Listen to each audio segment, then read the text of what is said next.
Hi everyone, welcome to Just English Talk with me, Alex. And me, Louis. And today we're talking about Macbeth, and we're talking about specifically why is Macbeth a tragedy? Amazing. What are tragedies, Louis? What are tragedies? Well, tragedies are really sad stories, aren't they? Well, not quite. So it goes a little bit deeper, and I think this is where a lot of people struggle with categorising the Shakespearean plays into genres because they think, well, tragedy, that's got to be the sad ones, Yep. And then history is easier. Yep. Comedies, well, they're rarely funny, and so Yep. people struggle with that. Yep. And then people always think that there's a fourth genre of romance, and they try and put Romeo and Juliet into that, Nope. and they get kind of thrown off. But tragedies themselves are more complex than just sad stories. Yep. They tend to have a sad ending, Yep. or an ending kind of plagued with death, etc. Yep. But more than that, there was a chap a long time ago called Aristotle, the big man himself. He defined tragedies in his work Poetics, and he talked about a certain set of criteria that a story would have to qualify as a tragedy, and we use that today when looking at tragedies. So we have a number of kind of basic ideas, boxes that we tick, and we go, aha, this is a tragedy. Do you want to talk us through some of those? Yeah. Should we start maybe with the tragic hero? So typically the protagonist, main character of the play, what typifies a tragic hero? They have to have a flaw, often known as a hamartia. Hamartia. And this is some aspect of their personality that leads to their demise, essentially, to their downfall. I actually often think that hamartias, in a lot of people, in certain people, they might actually be qualities that we value. So things like trusting people or falling in love. For sure. Or even, for example, as we'll go on to discuss with Macbeth, having ambition. But the interesting thing about hamartias and the interesting thing about the tragic heroes is that these positive things can actually turn bad, right? So you can be too ambitious, and it can turn to greed. You can love too much and act irrationally, and you can be too trusting, and people can take advantage of you. So I always think it's really interesting when you sit and try to think about, who is my tragic hero? What's their hamartia? Look for some aspect of their personality that could go either way. So that's first. What else do we have? Well, I guess I would potentially also add that they tend to be, what's important about a tragedy is they need to have a fall from grace. Yeah. So they need to start in an elevated position. Yep. So typically they are of noble birth, or they have a lot of power, or they are highly respected, or whatever. And so that fall from grace, they go harder, they fall further, therefore they clash louder, kind of thing. Yep. And then beyond that, we have, that's kind of character based, and then we move more into the plot features. And we have that kind of reversal of fortune, which is so key to the tragedy actually unfolding, because typically they're having a good time initially. Macbeth is having a great time kind of on his climb to the top in many ways. Romeo is having a great time falling in love. Othello is having a great time getting closer to Desdemona, etc. Like all of these sorts of things that are going well. Then we need to have that kind of reversal of fortune, which we call Peripeteia, reversal of fortune. The moment when a character's great existence is suddenly going to turn up really for the worse.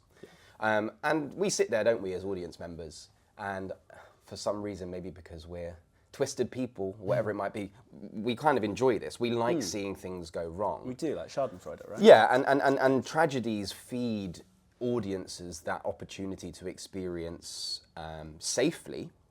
Another big part of tragedies, catharsis, this emotional release. And, the students, when they sit and they write their essays, they're often looking for these big moments of catharsis. A character dies, we feel sad, we feel upset. And that's obviously great and very important to write about that. But of course, catharsis, it can be experienced throughout a text at various moments, even particularly when you see, as we just mentioned, things starting to go wrong. So we've covered a little bit on tragic heroes and hamartias and catharsis and peripeteia, as we've been trying to get right, and I'm sure someone will correct us, and that's fine. You go right ahead. An ancient Greek who's watching this, hopefully. Yep. Yeah. A little bit of time travel.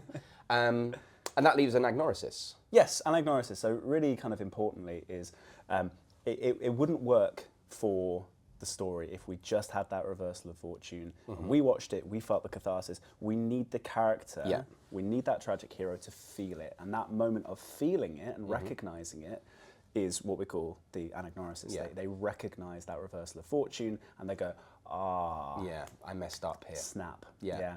And from that point onwards, it's an inevitable decline, usually towards death. Yes. I think there's one more thing, which I often have thought about and have tried to put to students, which is about this inevitability, you know, this feeling of fate. You know, fate is something that comes up, not just in Shakespeare's works, but, you know, it's a universal theme of literature. You know, this idea, are we destined? Is it predetermination? All this kind of things.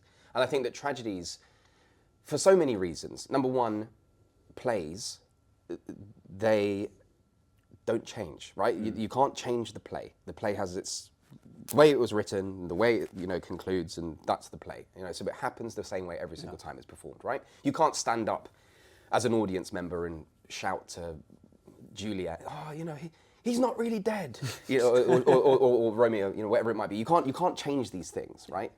They happen every single time. So that feeling of inevitability sits throughout tragedies, and you're supposed to feel almost like a sense of worry. You know, you can see something bad is about to happen. You can't stop it from happening. Yeah. And I think that kind of plays into this idea of, you know, these tragedies are happening in front of our eyes, and we can't do anything to turn the events in a more positive way. Totally. And I think that kind of is starting to drift into our second question, isn't it? Which is kind of, why is tragedy important? Why does it matter? What's the point, really? And I feel like kind of a big aspect of it, it's from an old it's from an old essay that I read probably about 18 years ago, talking about the nature of tragedy, and it said what we love about tragedy as an audience, it's not just that kind of Schadenfreude that we talked about before, which is, you know, enjoying people's misery. It's the I think the quote was, it's the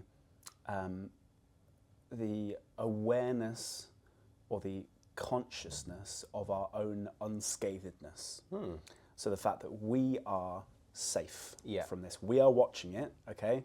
We're untouched by it. And so we can experience all of those emotions in a safe kind of environment, and therefore potentially learn from it. And I think a big aspect of tragedy, which, you know, you can jump in and talk about, is this idea of learning. There's a moral message to it, and an instructive, almost didactic message to it. Yeah, so 100%. So you need to learn something, and you need to take away. You know, and that's ultimately what these writers want you to do. I guess one of the main aspects of tragedy, as it were, in terms of its importance, is trying to better people's actions, right? I'm not saying necessarily that, like, every single time a playwright sits down, they're trying to change the world, you know, but, you know, they're trying to change something. And I think that, at least from my perspective, it doesn't matter who you are if you watch a play like Macbeth, because everybody has some form of ambition. The importance lies in coming away from that and realizing that leaving it unchecked, you know, leaving it without any strings, as it were, is not good, right? I just to come back as well, that feeling of safety, I have often described it as, you know, like the reason why people like roller coasters. You know, as simple as something like that. We go on roller coasters because they make us feel like we are about to fall off of a massive cliff, or even like we are falling off a cliff, but you're not. You're safe. You know, and you can get off at the end. As long as nothing too untoward happens. And you can just go back around your day. Right, and it's the same with scary movies. Scary movies, you know, you could sit, you're not actually being chased by a poltergeist. You know, there's paranormal activity is not occurring in your home, right? You're safe. You're in the cinema, and we all do that suspension of disbelief. You know, and whenever we enjoy any sort of should we just define that? Term? So a poet from a couple of hundred years ago, Coleridge, wrote an essay on this idea of what we do when we engage with any form of fictional entertainment. We willingly suspend disbelief. And that willing suspension of disbelief is essentially, you go, I know this isn't real, But in order to enjoy it, I need to put that on the back burner. I need to like remove myself from the fact that this is an artifice, right? I need to remove myself from the fact that this is made up and just enjoy it and experience those emotions. But deep down, of course, is what we're saying is that we know that we are safe. Yeah. We know we're in that comfortable seat. I mean, no one would like going to the cinema with their friend to see, I don't know, Star Wars, and every 5 seconds their friend is saying, it's not real. There's no way that that's happening. No, Just a reminder. That's CGI. You know, that's fake. Oh, they're acting. Okay, yes, we're aware of that. Yeah, okay, we know that Harry Potter is not a real person. You know, whatever. I know. I'm sorry. I'm sorry to have to break that to you. Okay. Yeah, we know that these characters don't actually exist. Yeah. You know, that they're creations, but that's not the point. Because the emotions that we feel are the same. When I don't know, cry at the end of Titanic, right? And the middle. And the middle, you know, throughout sometimes, from start to finish. Like I'm crying. The emotion of sadness that I'm feeling is real. I think, even though I'm not losing. You know, Jack is not my my lover, as it were, right? I still feel the sense of sadness at the conclusion of their romance, and I think, and it's cathartic. Yeah, isn't exactly. Yeah, so I come out of there, come out of watching a film that's upset you or made you feel something, and you actually, I think you feel a burden lifted, and so maybe that's what it kind of is, really, isn't it? Yeah, and then kind of coming back to that inevitability idea. Yeah, because it's fixed in the play. Yeah, that will never change. We get this recognition that our lives are not fixed. We have. Now that we've learned this lesson, we've seen them making mistakes, or we've seen their fatal flaw expanding and leading to this inevitability. We can go, well, it's not going to be inevitable for me. But what I think is also quite important, that's kind of for your general audience, but there's a long tradition of literature that is designed to teach a lesson to people in power. Okay, and so we had there's this kind of subgenre of literature from hundreds and hundreds and hundreds of years ago called kind of Mirror for Magistrates. And the Mirror for Magistrates kind of feeds into Shakespearean tragedy, because it was this idea that we would have noble, highfalutin characters who make mistakes, and they're supposed to be the intended audience for those texts. So they would read them, or they would see the play, and they would go, maybe I should not. Maybe fall into that, and then kind of that. So, if we're going kind of way back to kind of antiquity, sort of classical civilizations, we had tragedies that were kind of mostly designed to entertain and to have kind of a moral message. And when I say classical, I think it's worth mentioning at this point, classics. When we say classics here, especially with a capital C, we're talking about ancient Greek and Rome, kind of like the origins of literature, rather than this is an absolute classic you've got to see, right? So like Seneca, Petrarch, etc. So that had there's sort of a development and kind of going through Mirrors for Magistrates. We then kind of turned a little bit, and we had revenge tragedies. They kind of brought tragedy back into the mainstream. Because the mainstream loved revenge, because it's a thrilling emotion, right? And so you had Thomas Kyd's Revenge as Tragedy, a bunch of, I think the Spanish tragedy, is it Thomas Kyd's Spanish? Anyway, there's a whole collection of kind of revenge tragedies leading into kind of Hamlet, and that genre was entertaining. And so you take the moral instruction from the classical plays, and you take the entertainment of revenge, and you mash them together, so you've repackaged something for a mainstream audience, and suddenly the audience care, and so you can teach everyone those moral lessons again. How do you think that Macbeth then fits into that? Well, I think Macbeth is interesting. I think we're heading in a direction now where we can talk about the play itself, because I think that crucially, Macbeth is the Scottish play, right? And what had just happened in England, kind of so significantly, the unification of England and Scotland under James I or VI of Scotland. And I suppose, these are turbulent times that he's writing in. And I think that there's an element. Firstly, you know, we're speaking here to students, right? You know, we're hoping that you're listening and you're trying to pick up some interesting ideas. And of course, you know, really important part of your GCSEs is context. But of course, where kids, in our experience, I'm sure you found this, Louis, go wrong is when they turn these essays, or attempt to turn these essays into history lessons. Yeah. So this is the stuff that we tell you about the context, which is kind of where we're starting off here. You know, like it always has to be relevant. You know, so keep that in your mind. Keep it. And we'll try our very best to keep it relevant. Yeah. And provide. Because it would be amazing and really interesting, but utterly irrelevant to talk about, you know, James I's kind of like drinking habits or, you know, like his interest in croquet. Yeah. Fascinating. I didn't realise that he was a croquet fan. Yeah, the croquetist, if you will. But if we were to focus on that, there'd be no link to the play. And yeah, I think you're absolutely right. We need to keep it kind of connected, because when so if we want to make kind of like an explicit link, as we just do, like for an example, we can go, okay, witches, supernatural, demonology. Yeah. So tell me about demonology. So that was a book that James I wrote about. Essentially about witches, right? He was obsessed, just as like many people were at the time, obsessed with witches, right? And what was going on in the times. I mean, ultimately, as history has proven, these were misguided, patriarchal murders of women, really, frankly. But of course, you know, there was a lot of superstition. We're dealing with very superstitious times, highly religious times. That's a logical connection to say that if you had a question on the supernatural, for example, that you would include some reference to James's fascination with witches, which you can see through the fact that he wrote a whole book about them.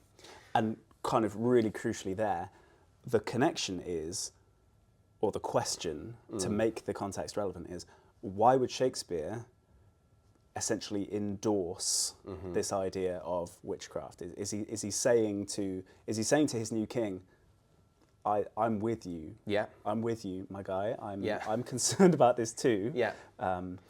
Or is he just playing to the crowd? Or is he just, you know, because, and this is another thing, we can't be sure. Shakespeare's not here. We can't question the guy. No. But, you know, is part of interpretation, which is essentially the business that we're in now, reading and interpreting, is saying, what do I think is going on here?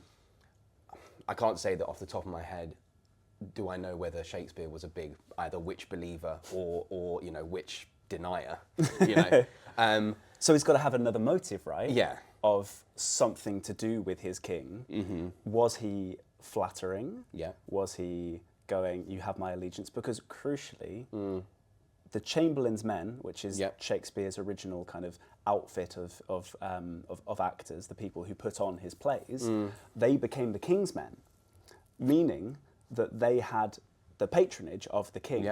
Essentially, they were owned and funded by the king. And so, of course, we start to think, okay, is he going to want to support his new king? Is he going to want to go, I think witches are a real thing, a real issue too, or potentially just creating a world that's going to be recognisable to a Scottish king. So he takes a tragedy, the concept of a tragedy, and he has all of the parts. You know, so he's got Macbeth, the tragic hero, with the hamartia of ambition, you know, this desire for power, and again, something that's noble, brave Macbeth, but ultimately something that corrupts him, right? He has these ideas in his hand, and he says, I'm going to take this tragedy, and ultimately, I'm going to write it in such a way that when James sits down, he can think, money well spent, right? You know, like, I've got this incredible playwright on my side, fighting my corner, because of course, you know, then we have all of the, you know, the James believing he was a descendant of Banquo, and then, you know, Flaance sort of surviving the play and escaping, and you know, this evil Macbeth ultimately concluding the play with a lack of a head, you know, and a head on a stick, as it were, and you know, it's I've always felt that Macbeth was really just an incredible piece of propaganda, which I know is, I'm not trying to, overly simplify it, but like, it's clearly written firstly to be entertaining. I mean, Yeah. it's an incredible tragedy. It's an amazing, amazing characters, amazing speeches, amazing visuals, and all of these kind of things that I'm sure if you were a Jacobean audience sitting there watching was probably just astounding. Yeah. But there's the surface and then there's the under. And that's what I've always thought is like sitting underneath the whole play is just, I think, Shakespeare saying, look, mate, I'm in your corner, and I'm showing you all the things that you want to see. Yeah. It's a really interesting angle, and I guess where we're getting top marks is where we recognise a variety of interpretations. Yeah. Often on our same point. Yeah. And that's Definitely. like some of the best essays that I've ever marked at GCSE have been ones that go, this is my interpretation of this, and particularly how it relates to context. But if we take it from another angle, this is going on. And so that's what I'm going to do now. And I'll pose the question, if it's propaganda to go, I'm in your corner, mate, thank you for the patronage, Yep. why then have such a corrupt Scottish king? Why then have the witches as constantly in question and doubted and undermined by other characters? Why have essentially such a kind of a bad example of kingship? Because even King Duncan, lovely chap, But useless. yeah, exactly, You know, and weak and old. yeah, what a dingbat. And so, and then we have Scallywag Macbeth. Yep. What do we think potentially of Macduff? What do we think of Donalbain? Are they Malcolm. supposed? Yeah, and Malcolm. Yeah. Are they supposed to be the literary foils, the better examples? Kind of work towards this because they're much more kind of aspirational. Yeah. It's a big question, isn't it? What's Shakespeare doing Yeah. with his king and the whole Scottish vibe? Because that's kind of the crux of the context of this play. Yes. It's all about the Scottishness, and I don't think we're going to come to an answer. No, I mean, I is he sending a? I mean, you've got to think. I mean, my question was going to be, is he sending a warning? Now, to send a warning to a king, I mean, anyone listening will know that, you couldn't have gotten away with Take some chutzpah, right? Yeah, exactly. Yeah, big time. And I get the impression. I mean, and I'm happy to be corrected that, like, even throughout these times, someone like James hiring a group, a writer like, or providing a patronage to a writer like Shakespeare, he must have understood that this is a very creative and very intelligent person, right? Just by nature of it. But was Shakespeare sticking a little thought in James's mind of be careful? Just be careful. I'm giving you a bunch of bad examples. Don't do these things. And if he was, I mean, that's brave. Yeah, and then it's mirrors for magistrates all over again. Where we Precisely. Go, here's it done well. Here's it done badly. It's on you, my guy. Yeah. Um, To kind of take all of these little pieces. Yeah. And to come out of the theatre, again thinking, I need to change, don't I? So that is the kind of crux of tragedy in Macbeth. Where I want to go now with this idea, Yeah. and I don't know if it necessarily tallies with the questions that we thought up initially, but when we talk about the inevitability, we talk about the tragic flaw, and we recognise what Macbeth is. It's obviously lofty ambition, ambition that overleaps itself, I think he says. Pricks the sides of my intent. Vaulting ambition. Vaulting ambition. Yeah. Vaulting. That's so recognisable. But anyone who reads the play goes, he was ambitious, yeah, but he had other influences. Without those influences, would he have gone as far as he did? And we've mentioned the witches. We can kind of temporarily draw a line under that. What about Lady Macbeth? Because Lady Macbeth is, the voice in his ear at all times. He so frequently, early on in the play, is like, I can't do it. I can't kill my king. I'm loyal to him. And her kind of pressing it as this kind of future queen who is a woman who can't do it herself. And she's very clear on this. She recognises that there is something inherently masculine about the action of violence. But she says also, and also as well, sorry, she also thinks, what is it that she says? Something like, oh, he looks too much like my father. Yeah. You know, yeah, and, so and that compassion yeah. that she has, which again she associates with femininity, Yeah. she that prevents her from being the one to commit the violence, but she is a great speaker. Yes. And what so many students do beautifully, and I always, just like stand up out of my desk and punch the air when I see this, is they start talking about Elizabeth I. Yes. Okay. So the outgoing queen. Yep. I say outgoing as if she just sort of like handed the crown over to James I, Yeah. which died. Yeah. There was a lot of kind of controversy about the fact that she was, a female ruler Yeah. in a time of a need or a so-called need for action and violence. Yeah. And her defeat of the Spanish Armada kind of nailed this idea that women can be absolutely great, powerful leaders. They can make necessary violence happen. They can win things.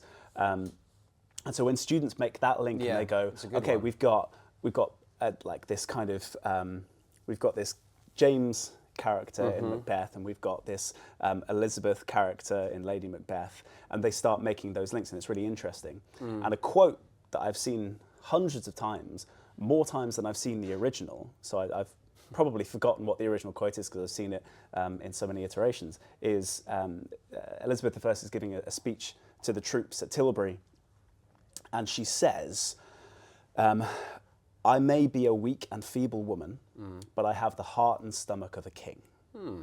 And that kind of distinction between this idea of femininity equaling weakness and inaction, and masculinity being violence and action, is completely mirrored in Macbeth, where Lady Macbeth is saying, I wish. She's like, stop up the passage to remorse, i.e. female compassion. Yeah. She's saying, make my blood thick. I mean, essentially, I don't want to menstruate. I don't want to be female. Yeah. Take my milk for gall. Like in that whole kind of section, she's talking, I don't want femaleness, which in her eyes is femininity, which in her eyes is inaction. She wants to be able to do the violent side of things, but she recognises the way I can do this is through my husband, with the power of my words. Interesting. I mean, so I guess what you're saying, or at least definitely one interesting thing students might want to think about, is if Macbeth is the tragic hero, and he's, as we've discussed, he has this ambition, he has this desire, but then, I mean, Lady Macbeth is not the tragic hero, so just to be clear, but certainly she's having a massive influence on him, and if she's having such a big influence on him, what is Shakespeare doing there with? Because his Macbeth's downfall is not only his fault. If you see what I'm saying, he is influenced in such a way that we could make an argument, right? Can't we? We could possibly try to put to our examiners, if we were writing, that his character is filled by his wife and the witches. Those are two really important things. Witches also being female. Yeah. Or at least presented to us in typically as female. Weird sisters, Yeah. So I think there is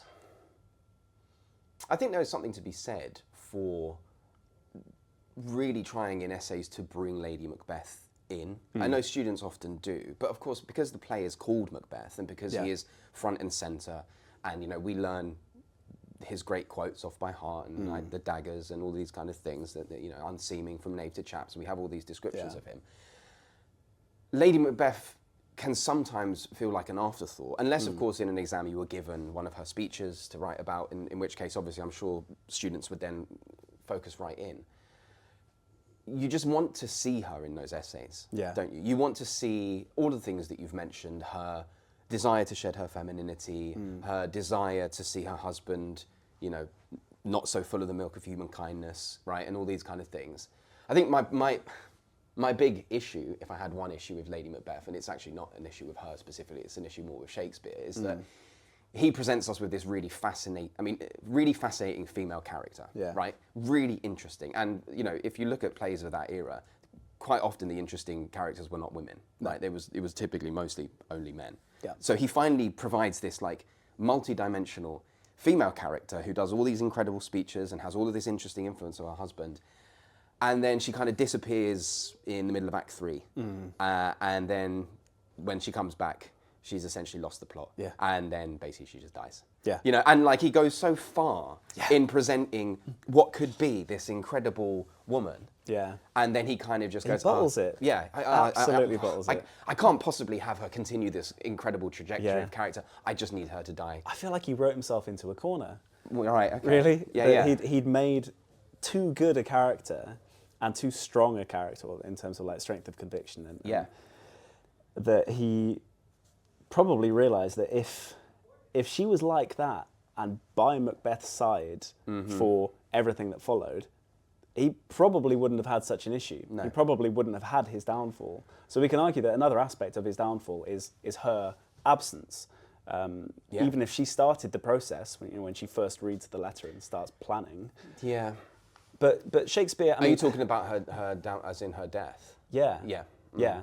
And I think essentially there's lots of kind of angles to kind of take this from, but what we can certainly say is that Shakespeare was doing something kind of progressive with tragedy. Yes. You know, we've got Aristotle's Poetics, we've got this kind of blueprint, and he goes, yeah, but what if this tragic hero is only such a tragic hero because of the influences around him? At putting a new angle on it, where we go, okay, maybe it's actually more of a sympathetic character because without these influences, blah blah blah. But just to kind of But then how does that track with, you know, trying to please James? Yeah. Because if you're feeling sympathy for Macbeth, that's the wrong emotion. Well, no, it's not. But like James would argue, no, why are we going to feel sympathy? He's an evil chap. Yeah, you know, yeah, and yeah. if he'd have carried on, I wouldn't be here because of the lineage and the connection, right? So, but there's a massive cop-out which is crucial for us to do, and it's crucial for essays to recognise, is it's complex. Yes.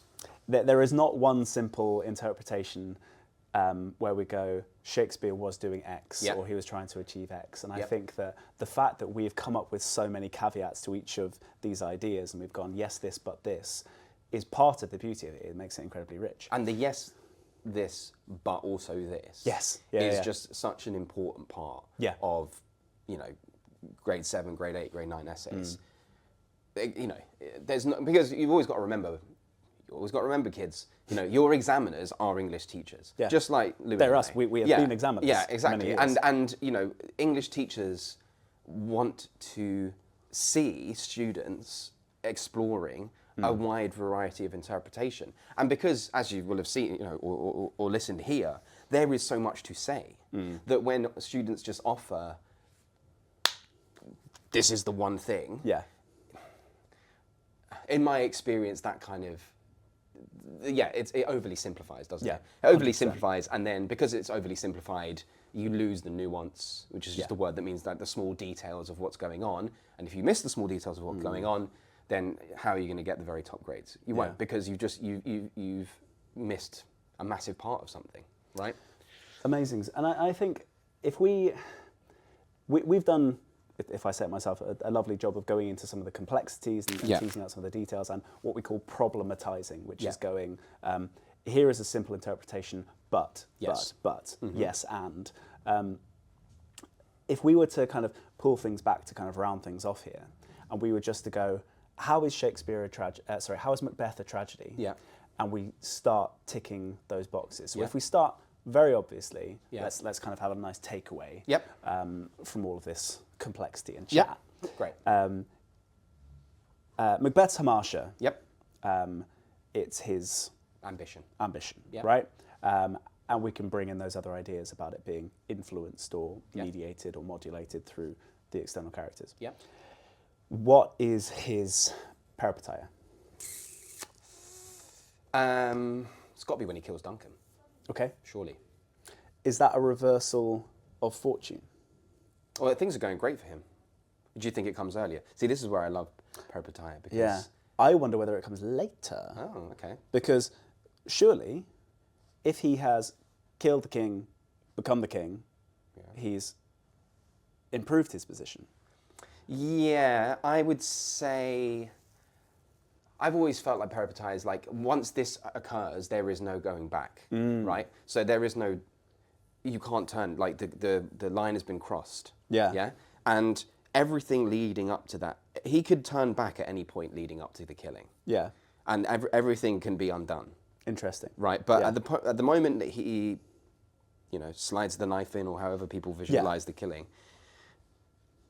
that's it. Yeah. So when and did you... be fair, Yeah. To be fair, Macbeth and Lady Macbeth's madness really steps up a notch once he's done that. Yeah. And it keeps on going each time he kills. The alternative argument would be each of his kills, so Duncan, Banquo, Macduff's family, which, by the way, why? Yeah. What are you thinking? Yeah, anyway, crazy. But each of those things, they improve his position somewhat. And I think a lot of people would argue that his reversal of fortune, i.e. when things plummet, would be when the Birnam Wood comes to Dunsinane at the climax, where things go, okay, now he's got an entire army marching against it, and he's about to be killed by someone not of woman born, which is his reversal of fortune. But the issue with that, of course, is that it crams all of the peripeteia, because anagnorisis, all into and one catharsis moment. into that ending. Yeah. A lot of people, they say that about tragedy anyway, that like that climax is what you're building towards, and that's when you get your payoff of all of those things. But I think you could equally argue that his peripeteia is that catalyst moment where he kills King Duncan, or when he kills Banquo and therefore loses touch with reality because he starts seeing his ghost. You could argue each of these points, I think. You could, like, even killing Macduff's family, which is such a blunder because it just creates a new enemy out of nowhere, essentially. That could be where it is. Yeah, I mean, all valid points. I think that's one of the great things. That's the beauty. Of particularly that aspect of tragedy is that it's very personal. In a sense of like, because you're essentially asking yourself the question: at what point essentially just things change entirely? For him. And for him then, because this is his angle, and crucially, anagnorisis is where that tragic hero recognises. Where's that moment for him? I think when he discovers that that Lady Macbeth is dead, and he gives the most incredible and beautiful speech. I think that's one of Shakespeare's best. Maybe ever written, possibly ever written. Tomorrow and tomorrow and tomorrow. Because I think there he realizes that, well, firstly, there's his own tragic realization that his wife is dead. Now, again, those two were extremely close. They have no children. They have only one another. They are obviously very deeply in love. I always like the presentations of their relationship that focuses a little bit on that tenderness, because I think there's a temptation sometimes possibly that the directors have to play them both as quite cold. But I think that misses the point. I think that they are like two people very in love with one another. And his reaction is incontrovertible proof of that. Yeah, exactly, because everything for him is just, that's it. The whole point of doing this was to elevate them both. If she's not there, what's the point? And that's essentially so beautiful. Yeah, that's essentially kind of what he goes into, right? Is the meaningless. So for me, and so his recognition that everything is now meaningless, that's his anagnorisis, because he goes, well, what's the point trying to ascend any higher or maintain my position or hold this if I don't have her? Because then that's why I think, and again thinking about productions that I've seen, or that obviously when Macduff kills him, so I can't remember the exact wording in the original, but it kind of almost seems like he just lets him. He kind of like, he doesn't put up much of a fight. And he almost just accepts. He goes, oh, not of woman born. Yeah, right. Chop my head off. With my head. Yeah, basically. And he kind of just gives himself over to death, right? And I think that in those productions where that seems to be the case, it's kind of like, of course he would. Of course he wants to die. He's lost his wife. He's screwed up massively, right? By sort of going against the divine right of kings, something we didn't really even get massively into, but of course incredibly important as well in the play. And he just goes, that's my lot, basically. Yeah. Would you It's say really that your... that's what I think is the interesting angle to take. It's what I think is more productive. Yeah. The more traditional interpretation would be, again, packed into the end, Yeah. where Birnam Wood has come to Dunsinane, i.e. he realises that, oh dear, I'm screwed, or indeed when he realises that I think it's called a quibble. I believe that's the technical term. Oh yes. A quibble. Oh yeah. Is it's like a kind of like a riddle with like a get out clause. Okay. So the quibble is he can't be killed if anyone woman born. Right, and he interprets that originally as I'm immortal. Yes. And we realise, okay, not of woman born means literally not pushed out, i.e. delivered by C-section, and that's the quibble, is that the kind of exception there. And that his moment there where he realises, so there is someone who can kill me, it's this guy, he's here with a sword, I'm done. But again, I do think Shakespeare was having a laugh. Yeah, of course he was. You know, of course. He was having a giggle, definitely. Yeah, and it's hilarious. Yeah. Like if you're not in the tragic mode of like kind of really feeling all of these things, then it is objectively really funny that he was beat out by that quibble. Yeah. But the reason that I say that that's not hugely productive for students to say that is because, number one, the best thing to do is to say, could be this, if you're talking about the nature of tragedy, could be here, could be here. Yeah. But I would say if you want to talk more about the most likely here one, then go for the one that's earlier in the play where you can talk more about the consequences of it. You can talk about more about the antecedents as well as the consequences. Yeah. Rather than just, this is all jammed into the end, this is the climax point, this is where everything happens, and everything building up to it was just like, okay, we're waiting. Yeah. Because I think that's, although it's probably more traditional, is kind of dull, and it's going to be less productive for an essay. So the final little piece of this is the catharsis. Yes. And where do you think that's most profound? Because I would probably say that the intended moment of real catharsis is supposed to be, I guess, when Macbeth is killed, right? Because you're supposed to think, oh, good, you know, this tyrant is gone, and now, you know, Flaance at some point will jolly along, and you know, the order shall be restored, and here we go. But I actually think that the real moment of catharsis is the one that we've already mentioned again, which is tomorrow. It depends on what you're watching the play for. Are you watching, you know, like, because are you watching for the relationship? You know, have you got, is the tragedy for you that his wife is dead, right?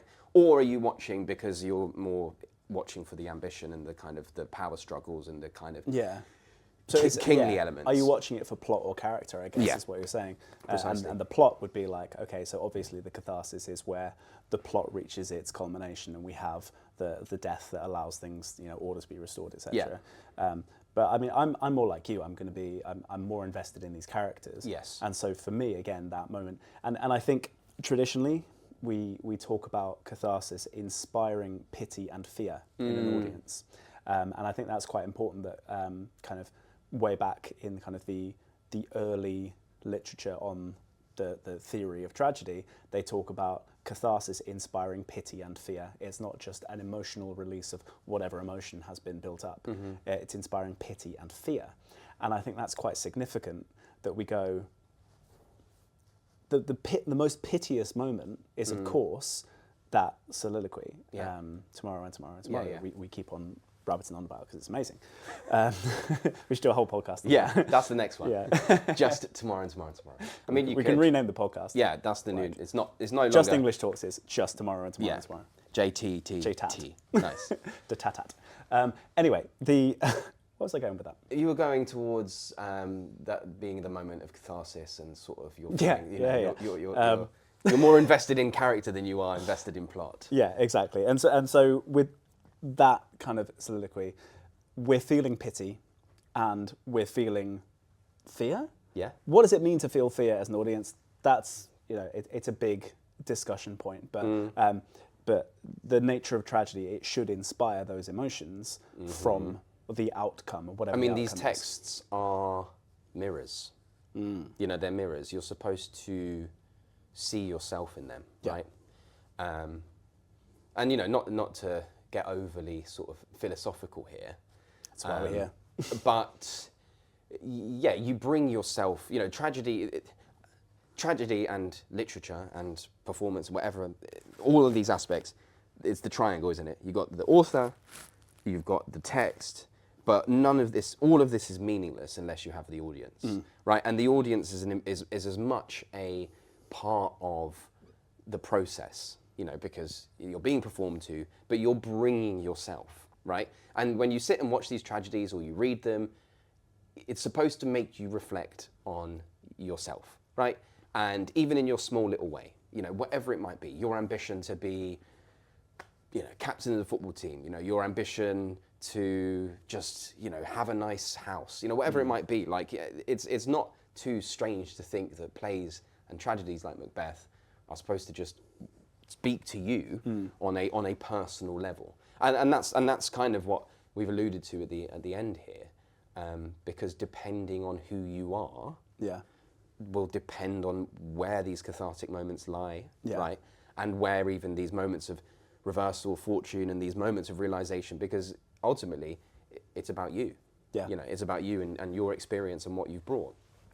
We've ended on a moment of we're dipping our toes actually into a bit of literary theory. Love it. Aren't we? Yeah. When you talk about that triangle of text, author, text, audience, Yeah. it's the hermeneutic cycle, like interpretation, right? Now, what a student at GCSE level would need to know, they don't need to know about hermeneutics. No. Nobody needs to know about hermeneutics. No. It's philosophy, really. Yeah. But what they do need to recognise is that when you're talking about the creation of meaning, there are two angles that you can take that I would argue are equally valid. There's the author intended this, put it in the text, or the text is here and the reader responded to it. Yeah. And that's called like reader response theory. Yeah. And it doesn't really matter whether you're talking about Shakespeare did this to achieve this, or the effect of this on the audience is this. You can even talk about both, because sometimes they will clash. But what I think is really kind of beneficial for students is students hate saying Shakespeare meant this, because nobody believes that's what Shakespeare actually intended. They go, you know, the curtain was blue, that classic meme. Yeah. They just want to say, it's much easier to say, this comes from our experience of reading the text, which kind of tallies with what we're saying at the end there, that your experience of reading the text is what creates the meaning. The meaning isn't inherently there or created by Shakespeare. We create the meaning by reading it, and it's so much easier for students to say, effect on audience is, rather than Shakespeare intended this, because how do we know? We can't ask him, as we've mentioned before. So a really kind of nice way, I think, of rounding this off is going at like a hot tip for writing about literature in GCSE is talk about effect on a reader, and then here's the exciting moment, you can get a bit of extra bang for your buck when it comes to context, because you can talk about an effect on a Jacobean audience compared with a modern audience. And these are what we call context of production and reception. So the original audience that it was intended for, and this 400 years removed audience that are reading or watching it now, two bits of context for the price of one, which I think is pretty mega. Awesome. I think you've done a good job. I think so. Of covering. Yeah. Nice. We will wrap it up. We will wrap it up. Thank you so much for listening, everyone. I hope you learned a lot. And stay tuned for the next one. See you later.